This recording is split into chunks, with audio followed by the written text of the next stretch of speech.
Lienemann, pour explication de vote. Je soutiendrai l'amendement de notre collègue Bigot et je voudrais vous lire les propos qu'Emmanuel Macron avait, ce qu'il avait écrit dans son ouvrage Révolution en novembre 2016. C'est pas si vieux, novembre 2016, et je pense, oui, mais d'accord, mais si justement, quand on veut faire le nouveau monde, c'est quand même de faire ce qu'on a dit avant, après. Hein, j'espère. En tout cas, je partage ce qu'il disait à cette époque, à savoir, nous ne pouvons pas vivre en permanence dans un régime d'exception, il faut donc revenir au droit commun tel qu'il a été renforcé par le législateur et agir avec les bons instruments. Nous avons tout l'appareil législatif permettant de répondre dans la durée à la situation qui est la nôtre. Car, chers collègues, aucun d'entre nous n'hésite sur la fermeté et la nécessité pour la nation de se défendre âprement contre la menace terroriste. La question centrale, c'est l'efficacité. L'efficacité au regard des principes. Et ce qu'a dit le président de la République à Versailles est correct quand il explique qu'on ne peut pas combattre les ennemis de la liberté en étant soi-même porteur d'un recul sur ces libertés. C'est ce qu'il souhaite. Mais la vraie question aussi, c'est y a-t-il une autre méthode pour être plus efficace?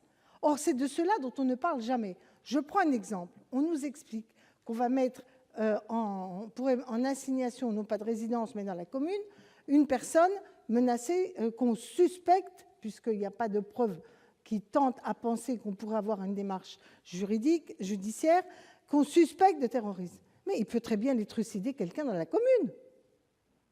Je ne sais pas, de mémoire, je n'ai pas regardé, mais à Saint-Étienne-du-Rouvray, il me semble que le prêtre a été tué par quelqu'un qui était originaire, en tout cas qui y habitait, qui était sur place, ou qui était tout près. En tout cas, ça peut être dans sa commune. Donc on peut très bien, tout en laissant les gens, soi-disant, en protection dans la commune, ils peuvent faire des actes terroristes. Ils peuvent rencontrer plein de gens. Donc on voit bien que ce genre de méthode n'est pas la plus efficace. Par contre, renforcer tout ce qui est surveillance, renforcer l'efficacité des services et des personnes sur le terrain, se donner les moyens d'avoir des filatures efficaces, pouvoir faire un jugement pluraliste sur quel est celui qui, dans la dangerosité potentielle, on voit bien qu'on a des gens qui étaient fichés S, dont on n'imaginait pas qu'ils allaient basculer, et que d'autres, peut-être, on imaginait qu'ils ont basculé, ne l'ont pas fait. Donc il y a tout un travail d'investigation, de suivi, de renseignement qui est indispensable, et de ces sujets-là, on ne veut pas en parler pour des raisons simples, c'est que ça coûte cher.